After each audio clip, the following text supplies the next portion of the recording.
Good morning, everyone. I'm so happy to see so many people here in this room at this, what it feels like very early in the morning.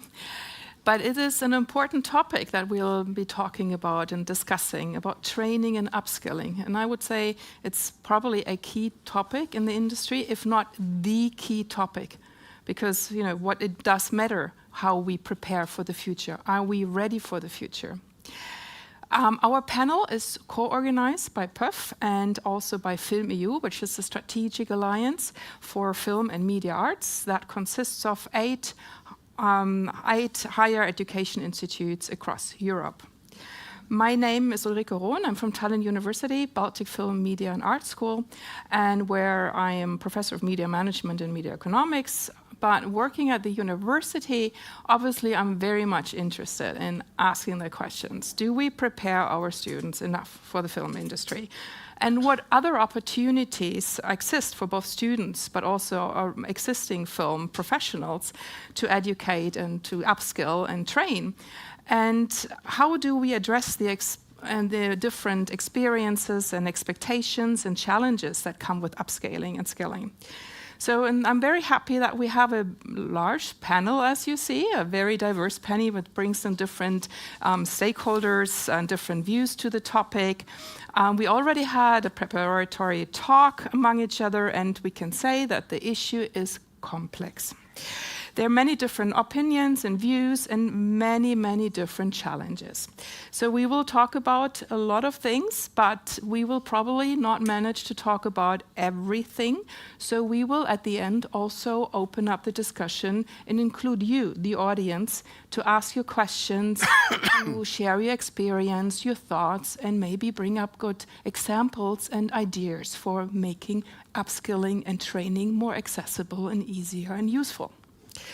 So, but welcome to the panel, and I would like to first introduce you to the audience.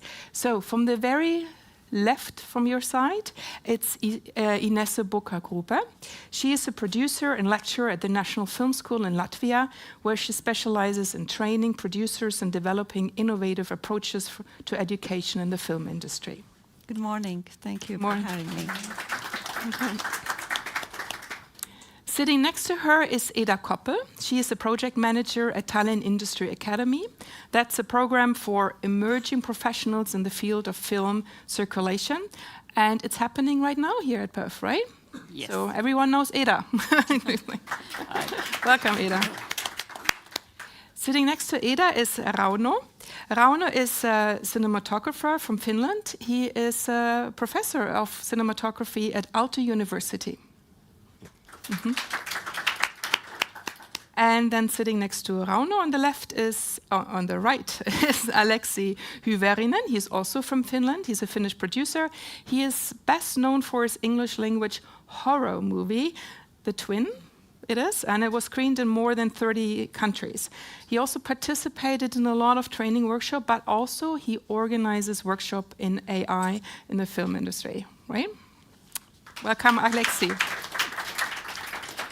And sitting next to me is Ene Katrine Rasmussen. She is the head of industry and training at the National Film School of Denmark, den Danske Filmskolen. She has been in the role for 2 years, and during this, she has completely restructured the department of continuous training. And before she joined this school, she was at the Creative Europe desk. So again, welcome everyone.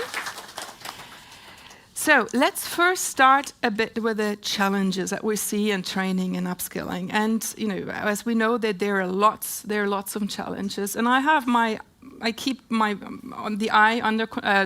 time under control. So we're talking a bit about the challenges, but the aim is also to talk about ideas and solutions and visions for the futures.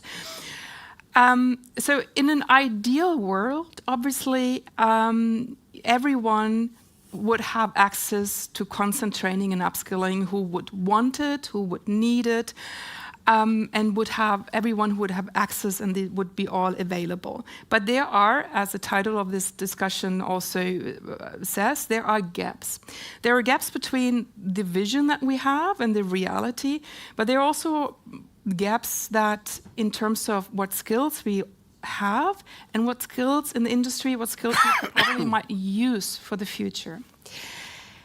So when we talk about training and upskilling, I want to go early on in any producers, any film professionals, any kind of professional's career. And very often it starts at the university. And Rauno, when we had a talk in preparation for this panel here, you said the problem actually lies very much early on at the university level. Can you elaborate on that? What you meant there? What I meant that it is not in a university level, it's already before that. Because if we compare to, for example, the sports and music, the students are trained from very early on. They are handpicked the best possible students to continue their career as a musician or sports. And we have this present requirement of equality and diversity in the university intake. But I would say that the work needs to be done already before. Because when we, for example, if we get applications in cinematography, which maybe 1/4, 1/5 are only from female applicants, how can we kind of preserve the diversity, which we have tried to do? So, for example, I calculated that we have taken in since 2018 17 female students, 18 male students. But still, I feel that there is a gap, and there is also a gap in that sense that we need to educate these young people from very early on, like for visual skills, let's say like that. And then we can guarantee that there will be some kind of equality already from the very beginning when they start to apply to the university, so that there is the possible career waiting there in our, let's say, industry. For good education at the university and preparing students for the industry, we also, speaking from the university side, need to collaborate with the industry, right? So how do you see this? Do you see any difficulties, challenges there? How do you view how this is being done in general? No, challenges there for sure. One of them is that when we collaborate, that how to make it that equal as well, in that sense that of course the professionals are more focused already. They know what they want. They are more in the rush as well, so that they need everything fast. So if we organize teaching together, there might be an inequality in that sense that the students will be passed over and they don't have enough time for making experiments and mistakes, which is crucial in a basic education. What is the good challenge for us, for example, to organize this, that we have, let's say at least we're supposed to have the pedagogical training for giving this teaching and be competitive on that compared to some companies which are organizing it. Mm-hmm. So that's a good side of the thing. But the challenge is this exactly that how to balance that between the professionals and let's say normal students. Mm-hmm. Tell me a bit more about how you deal with this challenge at Aalto University. At the moment, I don't know, because we have the increase in requirement to organize advanced studying for professionals, and we should implement it in our own studies. At the same time, we have a lack of resources in that sense that the same teachers or same faculty have to cope with which is already overloaded, supposed to do the same work, and on top of that, at this advanced education. And that's also schedule-wise, it's different because our curriculum is tight, of course, 3 years bachelor studies, 2 years master studies, and how we fit all this in our program. Just like, for example, the studio time, to give enough time for all teams to have rehearsals, rehearsal time. Mm-hmm. So the issue of the time constraints and having to do, to have different aims and motivations and having to do various different things and serve some needs, that goes on, and after when students graduate from the university, and when they it goes on in their throughout their professional lives and in general. Alexi, what would you think? Now, you are being like an international successful producer. What would you think are some of the key barriers of successful upskilling and training for professionals in the industry?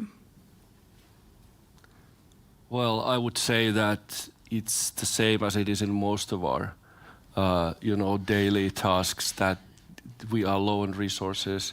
As an independent producer, it's a daily struggle of kind of organizing how do you manage to take care of all of the things that you kind of are supposed to do within the productions, in administration, in development, and fitting continuous learning workshops into that schedule can be quite challenging. And obviously a lot of these workshops also mean expenses. So whether you're alone or in a company, you always need to be able to kind of make sure that this investment has a return. Mm. So I think those are probably the fundamental challenges. I would imagine every filmmaker. Mm-hmm. Ina, you nodding? Yeah, it's exactly what we experience. That we can do ever so many interesting courses and workshops, but people need to be able to pay for it, of course, and they need to be able to take the time out for it, which is not so easy when they have a working life like you describe it, and then also maybe, I don't know if it's the same in all over Europe, but there are some industries that are not so used to having continuous training as many other industries they have, where it's something that they do every year. They have an interview with their boss and they talk about how can I develop, and then they find what they have to do. It's not like that in the film industry because it's so small companies and it's so many freelancers. So we need also to change people's mindset that they have to have training, but it also comes down to money and time. Yeah, as an example, I'm part of a mini MBA at the Danish Film School. So last Friday to Sunday, I was pretty much sitting at the Danish Film School in a super intensive and interesting workshop for 12 hours a day. And then Monday I went home, said hi to the kids, walked the dog, went to the office, said hi to the people, and came here.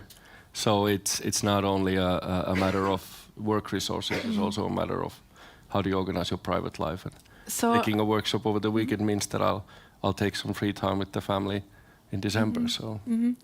So Alexi actually took part in the mini MBA that Ina is offering, right, in Denmark. So there is a connection between you. Just have a very fresh experience of but there is like it's time, but it's also to find like a balance between, you have these immediate project needs, but then when you go on the training and skill, like upskilling, and then it's basically meeting long-term needs, like long-term skill development, right? That's not immediate in this sense.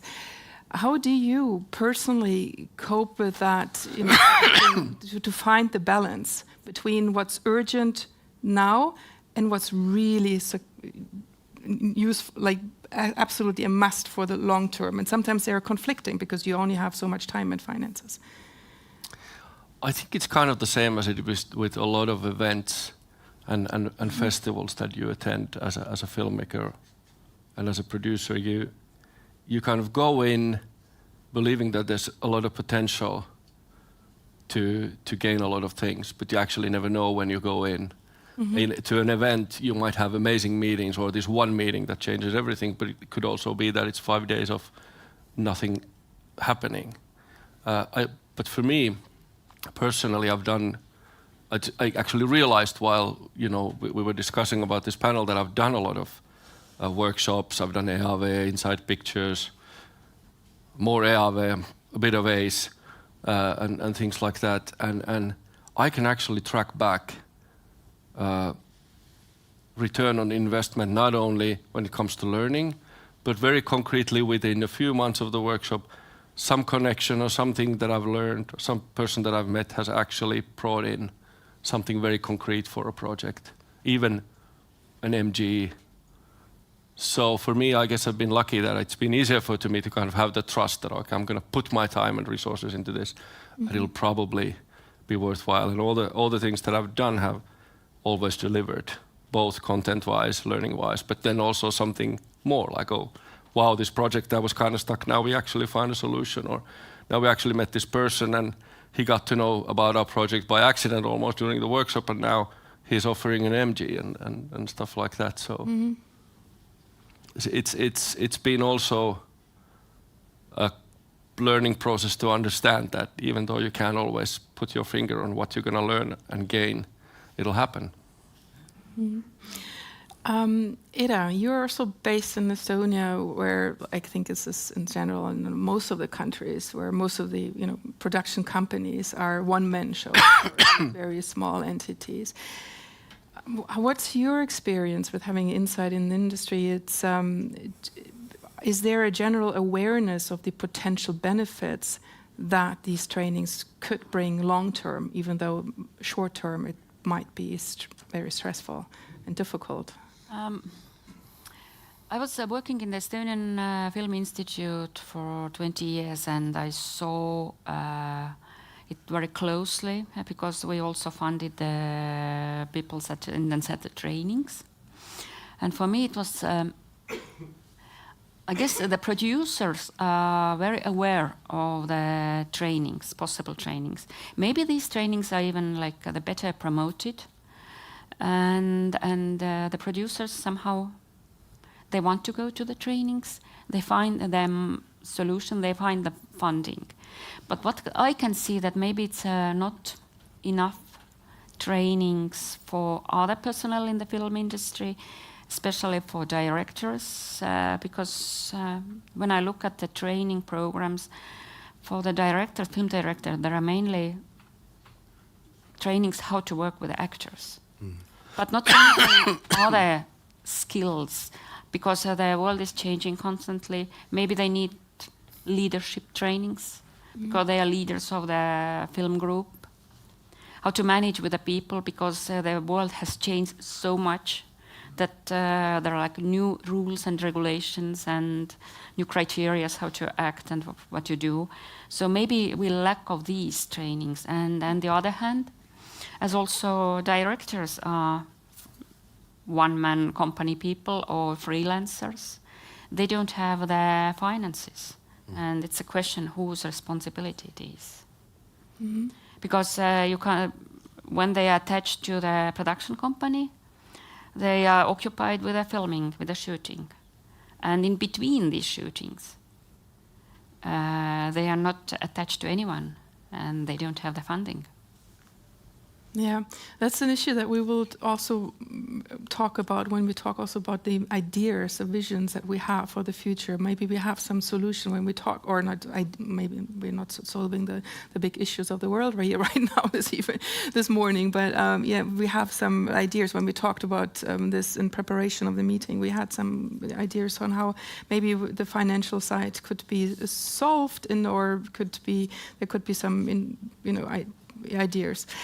And I wanted to also include Inessa to the talk. Inessa, you told me as well that there are, obviously, when there is a need for the upskilling and training, and there are also an emerging number of providers of these trainings. And it's sometimes not easy for those who are already ready and accepting and willing and motivated to take this training to assess if this is going to be a good one. Who are the providers of that? So you mentioned examples where it was there was a disappointment afterwards. Can you maybe elaborate on that? Yeah, I am always for the lifelong learning in general, and I think it's very important, coming back to what was already said, sometimes you maybe have to reformulate your motivation in the industry and regroup yourself or find new inspiration somewhere, why you are here, why you're still working on your projects and why you're in the industry in general. But I think coming back to your question, I think it's important to look more closely to who is organizing the events and the training sessions. And I think that Creative Europe media program is like a quality stamp that is put on the training networks and training workshops that are being organized. And as the networks that were already mentioned here, like ACE Producers and EAVE and Inside Pictures at some point, and European film promotion activities, these are the most prominent in the industry that I have also taken part in and benefited greatly from those. Because of the possibility to share, exchange ideas, and inspire and get the inspiration and motivation to continue the work. But yeah, checking behind the organization, I think it's important. And also a lot of film institutes participate in this shared responsibility of providing upskilling and training. For instance, Latvian Film Center is also providing selective financing for producers who want to participate in such programs like scholarships. And these training programs in general also have scholarship options for producers. Or I'm not sure about the directors though, but I think there are a lot of workshops that involve them as well while you develop your project and you work in teams together with producers, directors, and DOPs as well. So, but investing in media literacy in general, on the educational level, already in high schools, I think it's something that we can all build on. This is also what Rauno, what you were saying as well, like investment into, you call it visual literacy early on, and also creating awareness that this can be a career, and that making TikTok films is a thing, but there are also other things.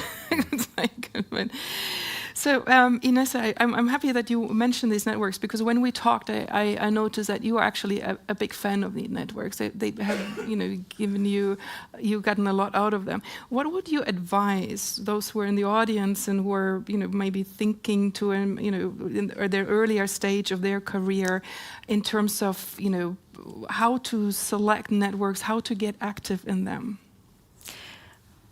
I think talking to other producers who have been in the networks as well, to the networks themselves, they are usually present in all the festivals around Europe, participating in different workshops, promoting themselves, of course. And I think it's crucial to continue building on your education in different specialties in the film industry, and I find it crucial for myself, and because of the regrouping and finding, as I already mentioned, the motivation and inspiration, and sharing and exchanging of ideas and building your own network as a producer. I think it's crucial if you want to continue and co-produce with other countries and find your voice outside your national territory. We're sitting here at PUF. Ada, what is the role of film festivals and all that for becoming, they're increasingly becoming the training and networking hub. How do you view their role? I guess it's a very important part of each film festival or industry event. Provide trainings, because you have all the people here. It's cost effective on one hand. It's time-wise, you can take most of it, and I guess both has done like very good job, because we have training with Discovery Campus for talent. We have training programs for distribution people. We have training programs for emerging producers, etc., etc. I guess it's very important that the festival is not only films, that it's not only already established producers, but also emerging producers too, and filmmakers to get into this industry. Let's talk a bit more the what is that the training should entail and the upskilling. And we talked about leadership. Tell us, how important is leadership, and to whom and why? Leadership, it's a demand that is coming from the industry itself and from their organizations, that there is more and more need of leadership. It was mentioned here before that also the new generations, they demand more. The way that directors behaved before, they can't behave like that anymore. I mean, you can't be this shouting auteur dictating everybody to do something. You need to behave nicely and to communicate in a human way. So that's one part of it, but also because it becomes more and more complex to run a company and to make money out of making films, you need to have you need to know about governance, and you need to have leadership skills and management skills, and that's something that that takes longer time to learn. You can't learn that on a talk at a festival. It's very much about having many days of training. We at the film school, together with the theater school, we have a leadership training that takes nearly 2 years, and it's costly and it takes long time, but it is very interesting and good to do. But of course, again, it's difficult to put all this time aside for many industry people. That's why we also, to answer that demand, have launched 2 different mini MBAs, which is where you get at least a little taste of it. It's 12 days in total training. The one is about AI and how to implement that in your creative work. It's not only for producers; it's for all the professionals in the film industry. So they in the end of that 12 days spread over half a year, they will come up with a sort of a business plan on how to implement it in their creativity or in their work, daily work. The other one is leadership, more about leadership. It's called mini MBA in financing, international financing and business development. But the first module was about leadership. There's a module about strategy and also about entrepreneurship. So we try to, in 12 days, to teach people to think more about their businesses as a business and not so much about a project from project. But it is difficult, of course, because the way that the European film industry has been running, it's very much project to project. But not only producers need leadership skills, it's the whole way around. So we're also right now developing leadership for the A functions. I mean, all the middle leaders on a film production, sort of the head makeup person, the head costume person, the head light person. So we will, but that will be shorter, of course, and we can't ask them to have to go to training for 12 days. So what we're planning right now is to first try to do it 3 days and then see if we can do more. But there is lots of issues that has been where the industry has been lacking behind, where many other industries has had this training for ages. My father, he taught leadership for nurses in the 70s. I mean, it's something that this film industry hasn't been taking very seriously. But maybe because people jump from one production to the other. But a new generation coming up, they demand diversity, they demand sustainability and a good work-life balance, and you can't ask them to just to work all the time, all hours, not like older generations. Alexei, what was your maybe decisive moment actually where you made that decision? I want to take part in that mini MBA. What was your key motivation? Well, that's a very specific motivation. It has to do with AI, which we've been exploring, and I think it's quite evident that our industry is undergoing a fundamental change and a disruption, whether we like it or not. I'm not sure if I like it, but there's no choice but to dive into it. And so this, for me, the specific thing was very much about starting to realize that the more I hear and learn about all of these AI-driven tools, I understand that, okay, a lot of concrete things in our production workflow and the way that we make our films and series and documentaries and everything is going to change in fundamental ways. Not only the actual workflow, but also the whole logic of the industry. So I felt that maybe I'd rather go back in time, just do it as it used to be, but I have to overcome that and I have to dive headfirst into it and start learning. So this was very much part of it, that I felt it.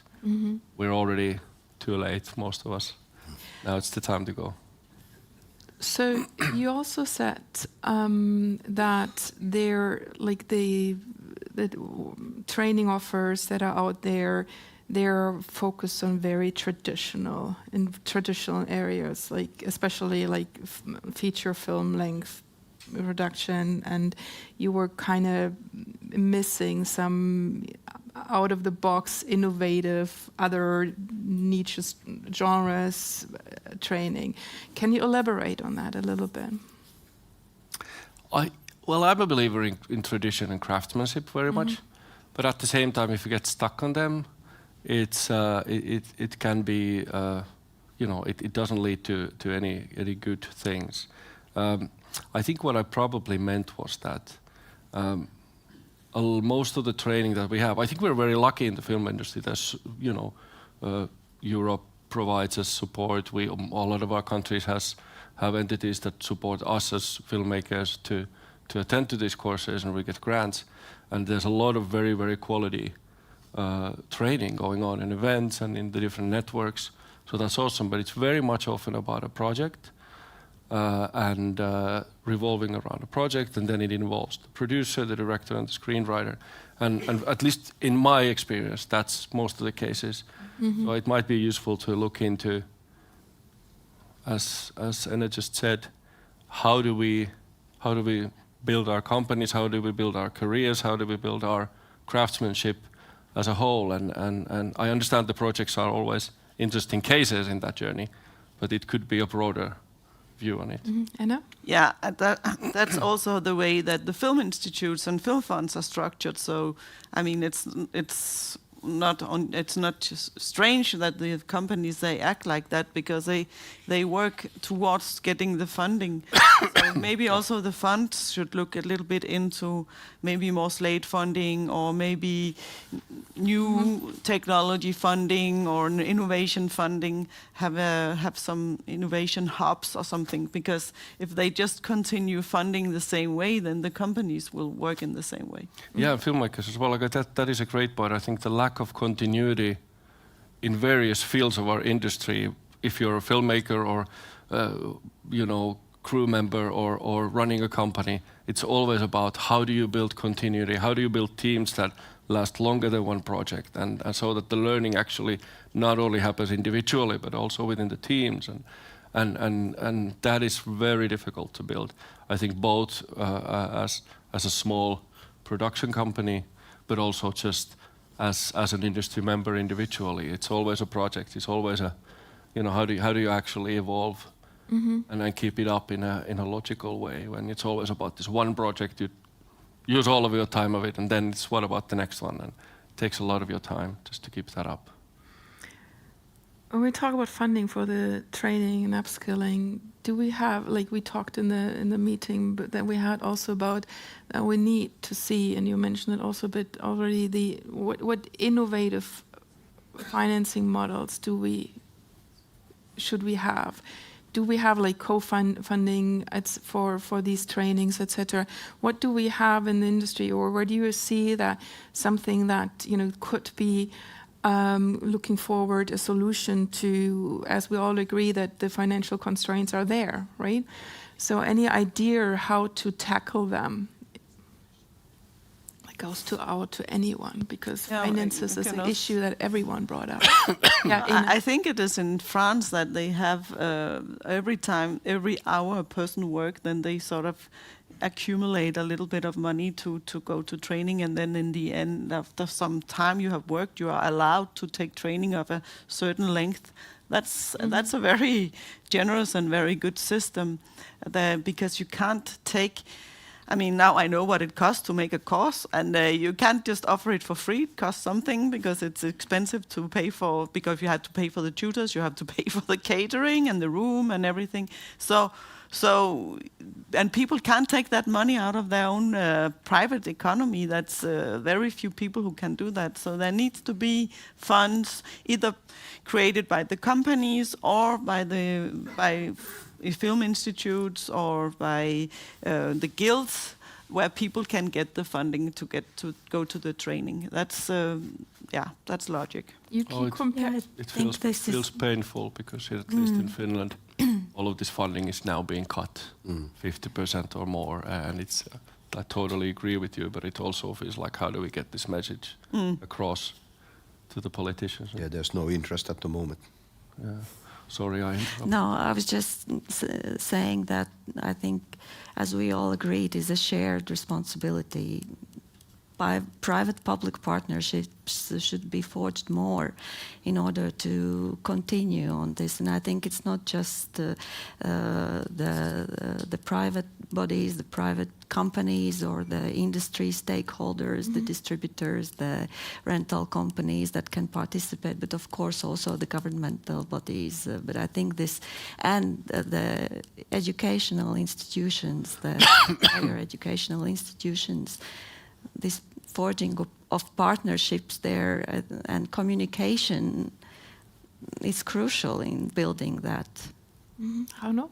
Actually, I was thinking, speaking about that, for example, rental houses, they are supporting a lot in a way, just this advanced education all the time by organizing different events or giving their facilities, studios and equipment almost for free. And sometimes I think that whether we should calculate that all the costs in a way so that it would be visible as well for example, for the politicians, so that what is the amount of work and what is the amount of, and now I don't speak only about these rental houses, but also us as the teachers, how much this volunteer work, what is the value of that? Because it's not visible anyway, and then it's easy to, for example, the Finnish government cutting this in half at the moment and just say that, okay, good luck. I guess it's like, maybe it's in our culture we are so shy and we don't have this culture of upskilling, and all these trainings have always been like considered as a luxury. But maybe it's like if we demand more, the other people or the decision makers will hear a bit more. It shouldn't be a luxury, right? Yeah, Because it shouldn't be, but it is in our culture somehow considered as a luxury. It's our own business. Yeah. It is, as the title of this panel discussion also said, there is a gap between also the skills that are out there and the skills that we might need for the future. Yeah, and it's in the business culture, in the film industry, that the training is like essential part of it. So, but then it's more so like also a cultural barrier that is within professionals as well. That they're, you mentioned, too shy, might not want to ask for money. Is that the case? Or they think they know everything themselves already. They don't need to learn more. That's also some people who are like that, especially in the older generation. I mean, they need to see the necessity. They need to see how we have been disrupted, as you said. So they need to see that they can't go on like it has done for so long time, and they need to learn all the new technology, AI of course, but also how to behave and how to work in nowadays where everything has changed, where you can't work in the same way as you used to do, especially with younger people. So we mentioned AI already. We mentioned leadership, the way how you manage also a team. And then there's also an increasing, and Rauno, you mentioned that in our talk we had, like the soft skills about managing stress, mental health, big issues, increasingly. You use the word workload tolerance for that. Can you elaborate? What do we need there? No, like I said, maybe that I see it as a big challenge as well, because of course there are these new demands, but at the same time the industry is on a completely different level with these demands. I just finished my previous feature film last Friday, which started at the beginning of September, and we were working pretty much 12 hours a day, plus all the office hours, and 6 days a week, plus office hours. So let's say that I was pretty exhausted, and that's something which we don't teach in a university. I have added to the learning outcomes in some courses that the learning outcomes is also the tolerance of the workload, because basically we are very cautious about the workload, how the students' well-being is, but still how we train the students to face the real requirements of the big productions, for example, because it's really exhausting. And the leadership, of course, I always tell to my students that you are here to learn in the leadership, and we try to teach them as well this leadership role. But one thing what I want to say actually is this importance of these kind of events in industry events and festivals, is that we shouldn't forget these associations. For example, the Cinematographers Association, Imago, and the different departments. Like I'm a member of the technical committee, for example, and we have a lot of training inside our society. Like we have meetings, Zoom meetings worldwide, and last time in Munich, for example, in Eurocine Expo, we had, I think, 3 days of different panel discussions about AI and the creative triangle between actor, cinematographer, director, and so there's a lot of this kind of a thing. But I was thinking also, do we need a stamp for quality in a way? Because that's also kind of an important point, that how we make it almost mandatory for professionals to face these new challenges, to get something which they can establish in a way, that I have been doing this training, and it might be scary, as you said already, that to face these new challenges, get out of the box. But these festivals do offer that opportunity, because people kind of by force they meet each other, then they get new ideas about which are related to education as well. But sorry, your original question was about this. Did I answer on that? Yeah. Okay. I can't even remember anything. Actually, I don't remember my original question either right now. But what you said sounded very good and interesting. Because I think we hold it in our hands, this kind of advanced education is, and in our associations as well. And the directors, I think they are a little bit lacking that. Yeah. It's true, the associations are a great point. There's a lot of good work happening, and they actually organize workshops as well, and all kinds of education. Yeah. In Estonia, I know that the Directors Association is like quite new, like only maybe less than 5 years, so it's like, and yeah. But if I think about the daily life of a small production company, I would go back to the challenge of continuity. I mean, obviously, when you're running a company, any company, you want the people in your company to evolve, and that their skill sets are being renewed, and that they stay relevant in their skills. But in a project-driven industry, that is often very scarce in resources. Like I think the past few years we've been more and more experiencing the fact that we need to kind of every euro, every dollar has to be put into effective use. More than 20 years ago, the first Finnish film I was part of as a production secretary, that title probably doesn't even exist anymore, 44 shooting days. Now a lot of the feature films have 18 shooting days, which is just not enough. Pretty much the same absolute number of financing. So obviously there's been technological advancements and so forth, and things have changed. It's faster and easier, but it's just not viable anymore. So we're struggling with the resources, and you hire your team, most of the team for a short amount of time. It becomes very difficult, especially if you deal with a board or financiers in your company, to convince them that yes, we need to invest in the learning and of our employees, especially if the employees are going to be out in 3 months. And it also doesn't end up in a team which is kind of, synergically learning from each other and creating new skill sets within. So it becomes difficult. I mean, individually, I would obviously kind of want to invest in the good of the whole industry and people's learning. But at the same time, if you look at your company and what's under the line, it becomes difficult, especially if you deal with a board who just wants efficiency and ROE. So I think, again, lack of continuity in your teams is fundamental. And then you learn to cope with stress and workload. But I mean, there's only a certain amount of time you can spend on working, and so it's not only up to every single person in the film industry to manage their own stress. It's also something structural. Yeah. So challenges are on many different levels, right? And we come from different countries, and everyone in the audience, there are so many different countries. And Inessa, you said when we talked that what we need is a pan-European discourse and dialogue about this.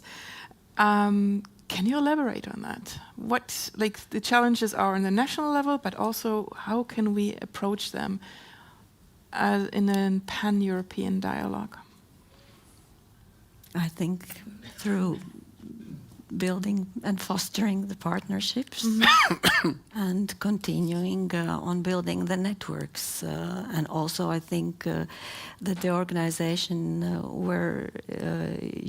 that you also represent, Film EU, which is an organization that's come from partnering among different film schools in Europe. I think this is crucial for investing in the education and in the industry in general. Yeah, I think continuous collaboration not only among the film institutions in Europe and still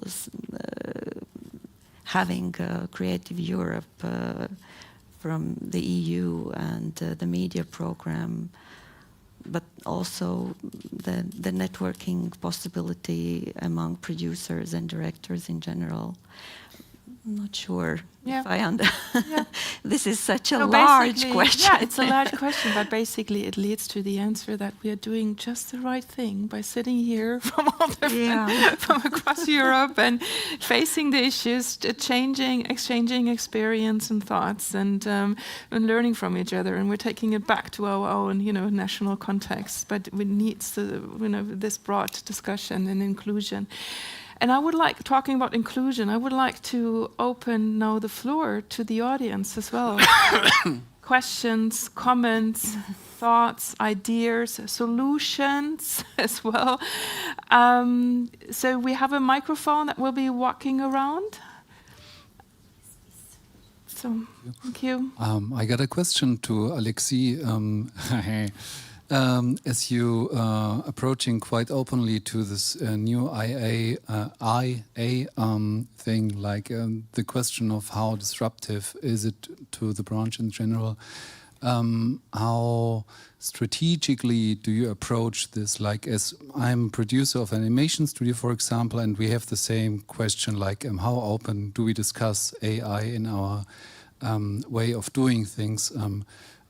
So just frankly asked, how do you approach this? Do you have a certain projects where you say, like, this project we want to push AI forward, or how do you approach it in a strategically way? Well, animation is a good example now. The first full-length animations are out there that have been done mostly with AI. So, and it's the same question, whether it's live action or animation, but it's more timely. It happened faster in animation, I think. But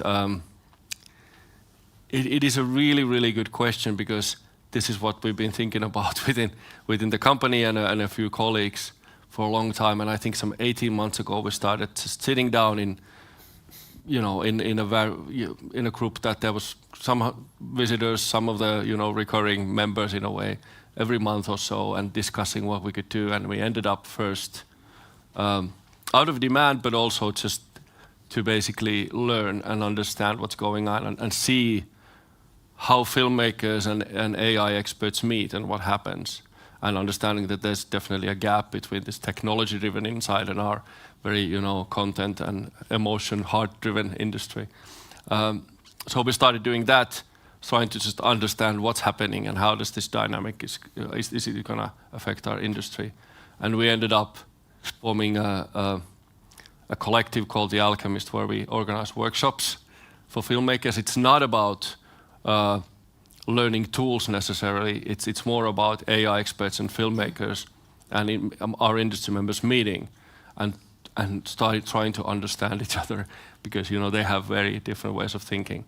And all through that process, we've been thinking about what is strategic about this. We don't really know. It's all developing so fast. If you organize a workshop in AI, what was groundbreaking 2 weeks ago, now it's not. It's already old news. So it's really difficult to keep up. But it has just being involved. I think it's a good example when it comes to the, continuous learning as well. Just being involved, starting to do something concrete, and listening to people who know more than you. It's ended up in us actually now prepping a couple of first commercials using AI tools and using some of these tools in our daily work in a minor way still, and also really trying to find a strategy and an approach when it comes to responsibility, copyright, and also preserving what we love in the industry, the craftsmanship, the tradition, and the creativity of humans. So it's a journey, I think, and it's very much about taking the leap of faith and just starting to use your time and resources on it, and believing that it's that it's important enough and it will lead into something. Then again, every month or so we're like, does this make any sense? Why are we spending our time and money on this, and is there going to be a return or not? But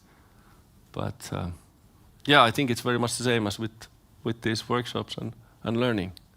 Sleep in and it'll probably take you to a direction that you didn't even anticipate, but it will be worthwhile. I don't know if this answered your question. Yeah, perfectly. Thanks. Yeah. We do the same. So if you have a perfect AI strategy, let me know. I'll let you know. Yeah. Thank you. Do we have another question? Yeah. Anna. Hi, it's just to share an idea. I think Amy Webb, she's a futurologist. She shared a framework on how to plan change for the future. And I've been applying that with my introduction to AI students. So basically, you take from concrete immediate actions to more looser actions as you move through the future. So right now, I'm telling them, I cannot teach you everything about AI because it's like catching a bullet train. It's impossible. It's moving way too fast. But I can teach you to be flexible enough to open to those possibilities. And honestly, I've been teaching different classes, but this is the first time in which I feel the students are very engaged in their final project, because they're talking about themselves and how they are planning to branch out into the future. And one of the things that you start with is how AI is going to impact me, my plans, my career. So they start to see like, hey, maybe that amazing digital marketing agency that I plan to have might be impacted by AI. So now it forces them out of their comfort zone. So I really recommend to check out that framework. It's very simple and very useful. Can you say the name of the framework again? Amy Webb's Future Framework. It's Future Framework. Okay, everyone writing it down. Yeah. I also love that you mentioned comfort zone. Get out of your comfort zone. That's very much the case, I think. Get out of it. I don't know if there's a comfort zone in the film industry though. But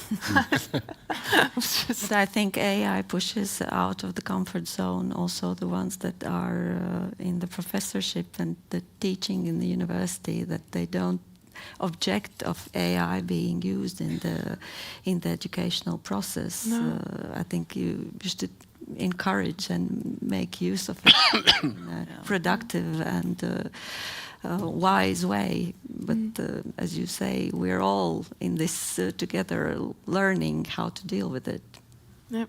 Yeah, each school needs, or each institution needs to take a decision on how they want it to be used, and also how it can be used without taking other people's rights. So what we do right now is to make a dogma for the film school, where we have like 10 points or 6 points or whatever it will end up with, but where we decide how can the student use it and what's allowed and what's not allowed.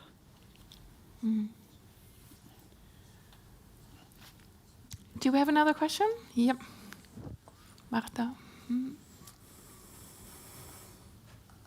Maybe if you always say your name quickly and where you're from. Thank you. Hello, everyone. I'm Marta Souza from Portugal. Thank you for the very interesting discussion.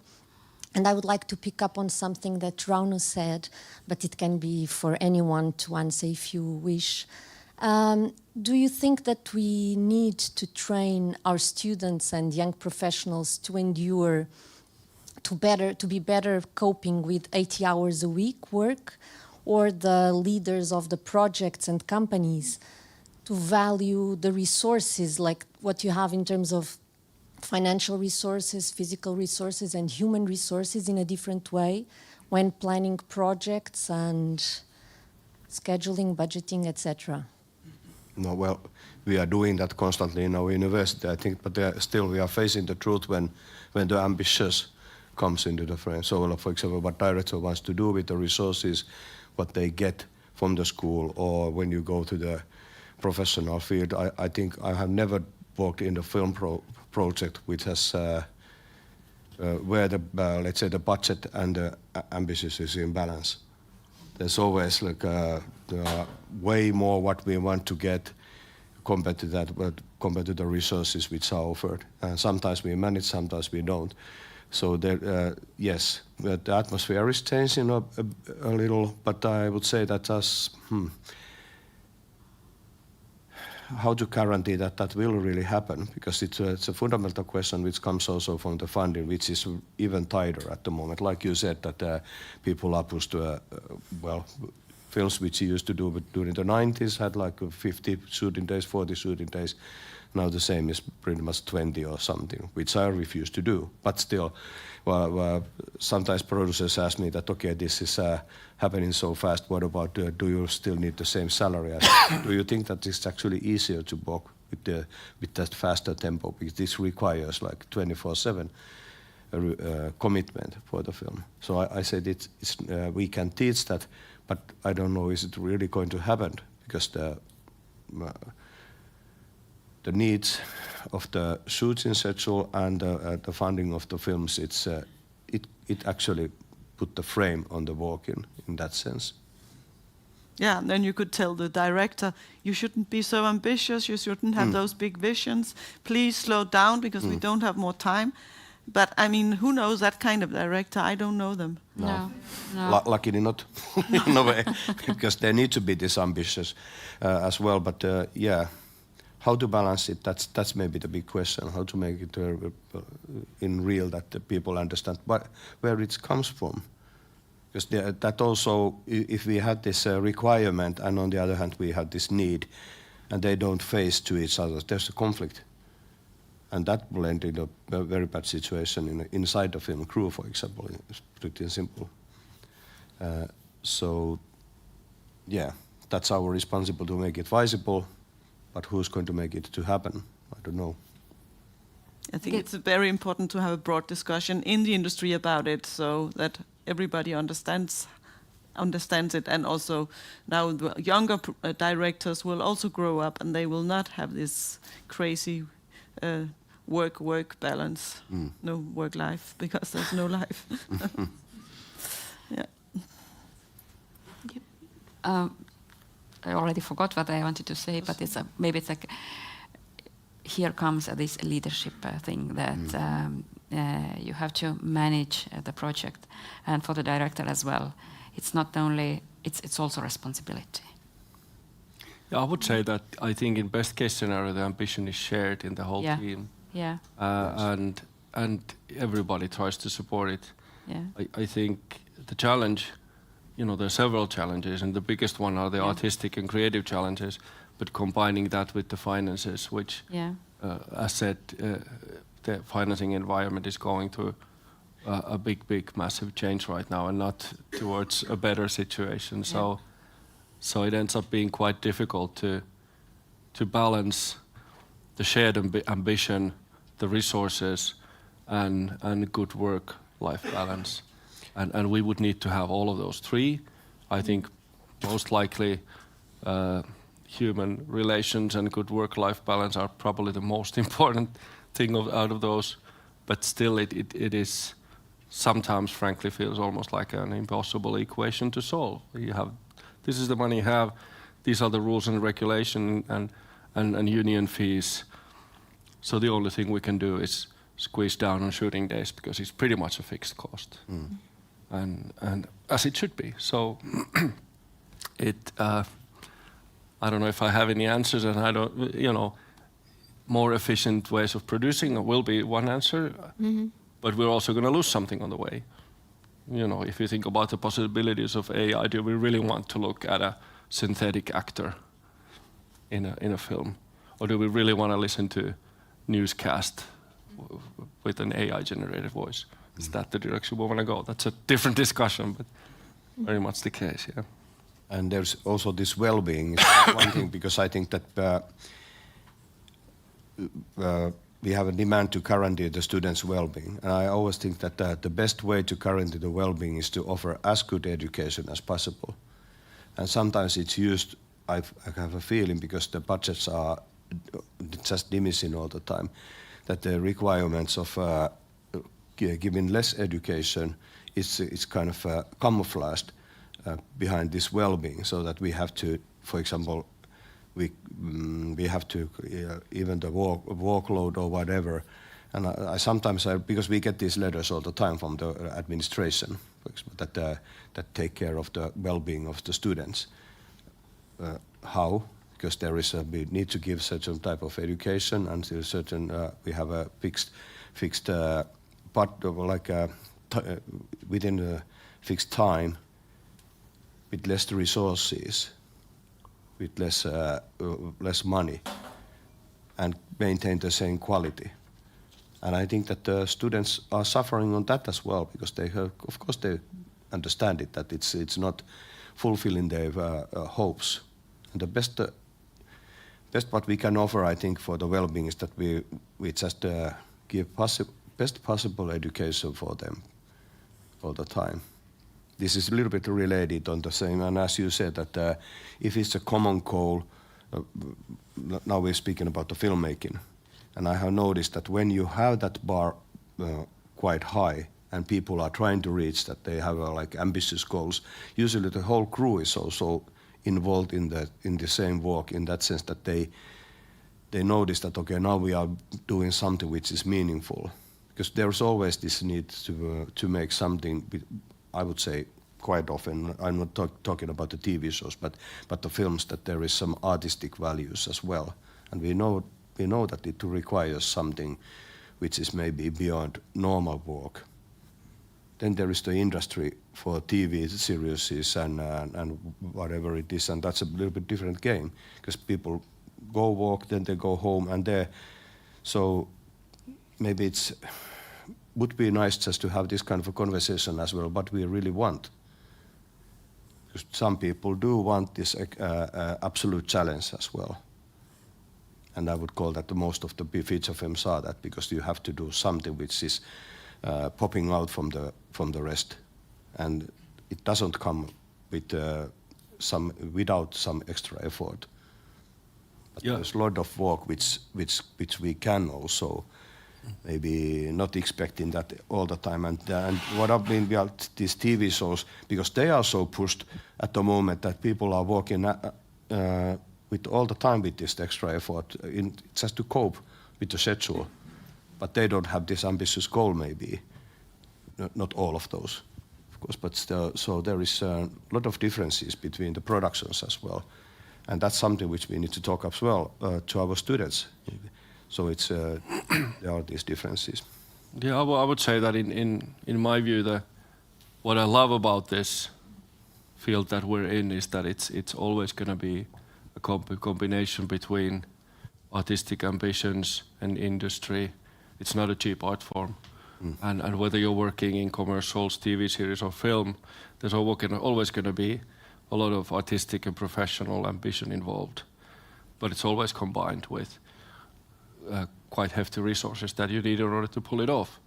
It makes it really interesting and rewarding for us professionals to kind of be able to combine those two at the same time. There's a lot of challenges.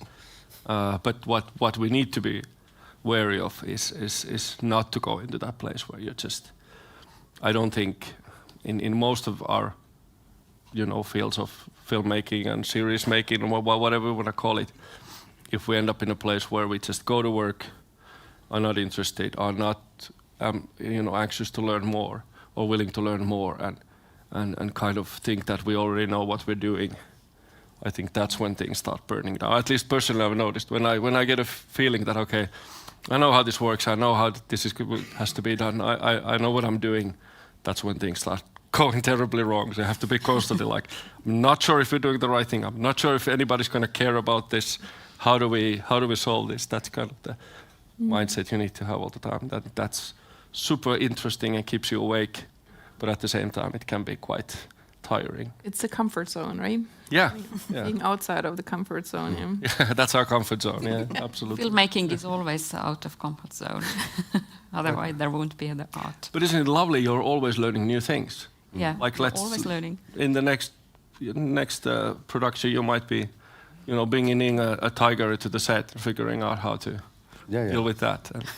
Are there any issues we have? I mean, we talk about things that this industry needs to learn. Are there anything we forget? I mean, I'm asking you and the audience, any topics we should make more training about? Or, I mean, obviously there's also about how to make, how to be creative and how to develop the best film as possible. But are there any more specific topics that we forget to talk about? Yeah? Yeah, there we have one question here, comment. Hi, Gerhard Meyer from Serincamp Conference in Germany. Not so much something that I'm missing, but I'm really interested in how you see it. Some of the discussions I had in the last few months are revolving a little bit about how difficult it is for a new generation of producers, of writers, directors to get in the industry, especially in Germany with less work going around. There's a lot of crunch happening and predictions that about 1/3 of the producers in Germany will be out of a job in the future. How do you think, what kind of possibilities are there to make sure that people who have stories to tell, who want to work in the industry, that they can actually get a foot in and make a career there? This question goes to anyone, right?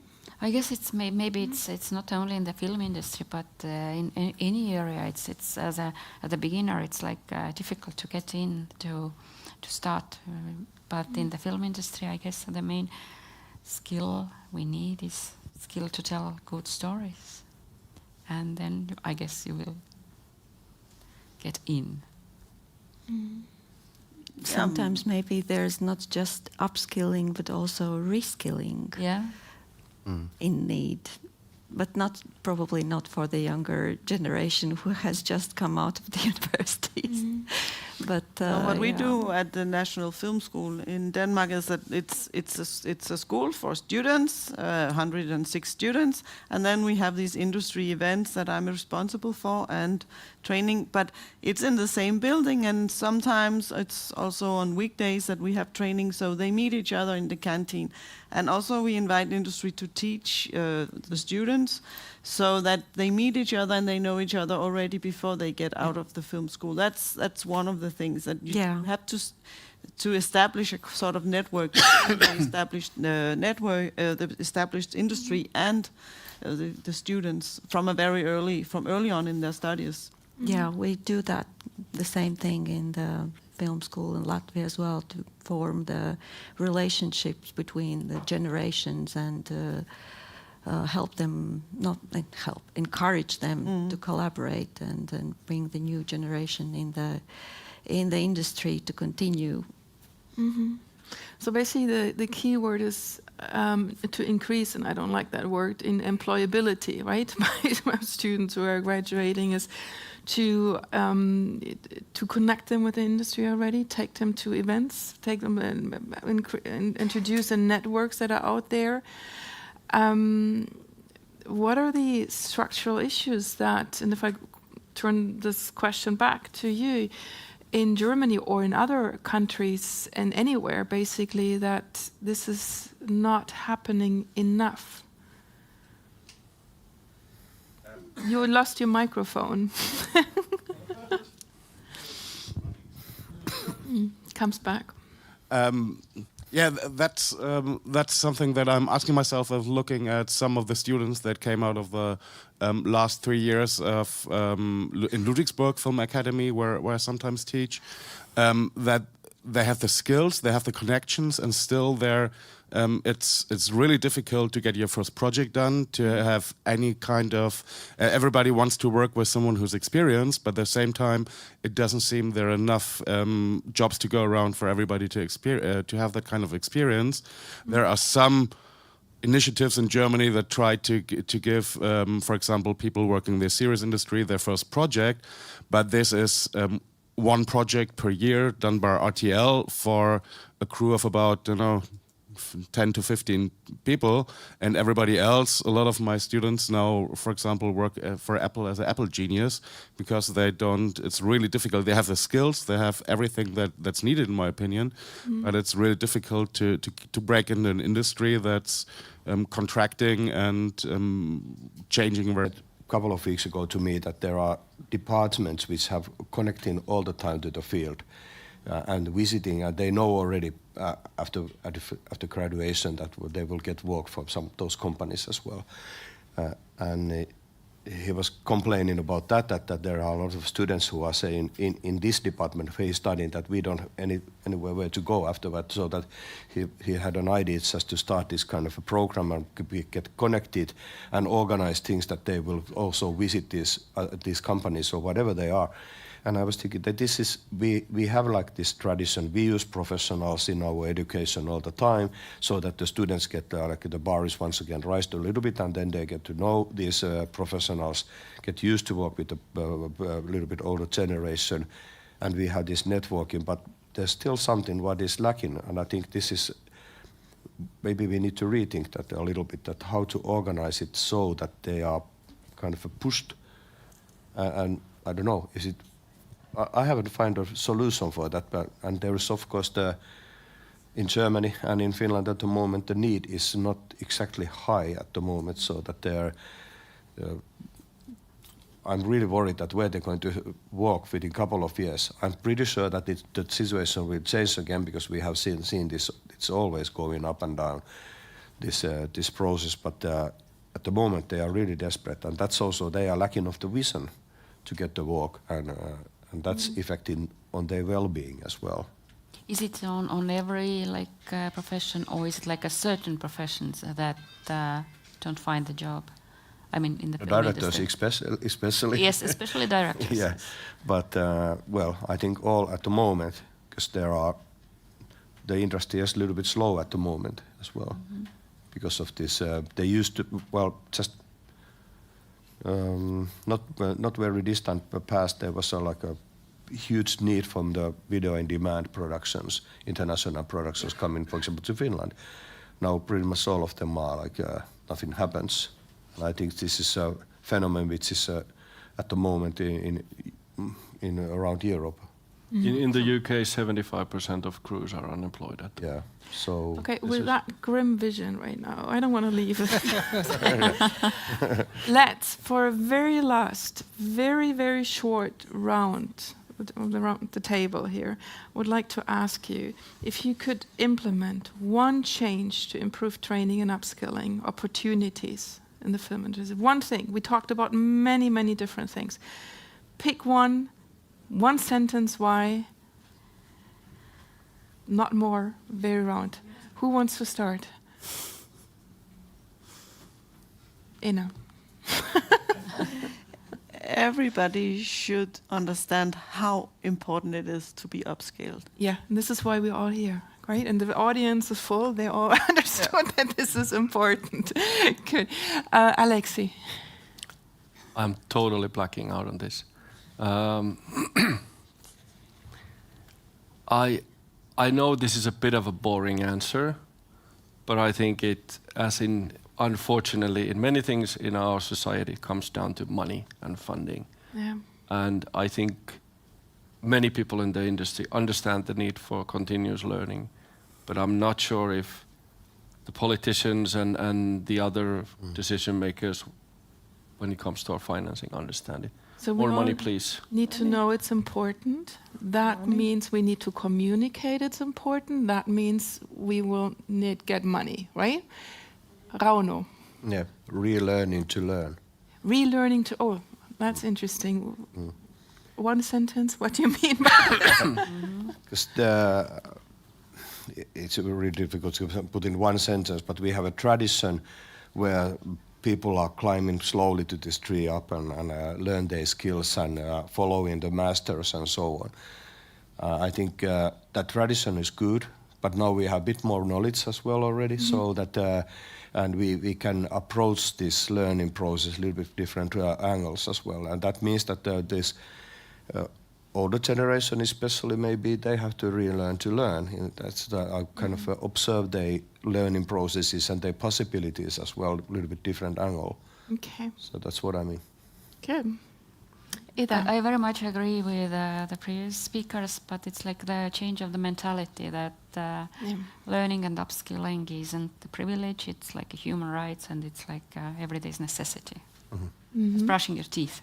Yeah, should be. Inessa. Yeah, maybe find your mentor, Yeah. talk to the gatekeepers. Yeah. We haven't touched that subject as well. Yeah. But I think if you lack resources in attending the events, there are so many podcasts that you can listen to online or hybrid events as this one, for instance. What's your favorite as well. podcast that you listen to in this context? I enjoy listening to the European film market podcast about the industry insights. I listen to No Film School podcast, IndieWire, UK Screen Skills. I'm not sure the title, but yeah, there are several of those that can inspire you. And Okay, that's very good. Yep. Before I close this, I want to shout out to all of you and say that this topic of skills is not over. So we're closing this, and in half an hour, I think it is, there will be Sten Christian Salouwer. He will give a keynote. He will present what's called the Tallinn Outlook 2024. That's the Carsene's Key Industry Trends and Insights. Carsene is a European Commission-funded project that's also part of the Film EU cosmos, so to speak, and he will be speaking about audience, markets, innovation, and skills. So the discussion about skills will continue. So stay here. There's also a connection because then Salouwer is now also the director AI for the mini MBA. Yeah, he's head of studies. He's Yeah, head of studies at the So mini we MBA, are, they are always. The world is small in this definitely. So I want to thank to the panelists for this very interesting discussion, all your thoughts and ideas you brought up and the topics. And I want to also thank all the audience for being here, asking nice questions, interesting questions, and taking this journey with us. Thank you.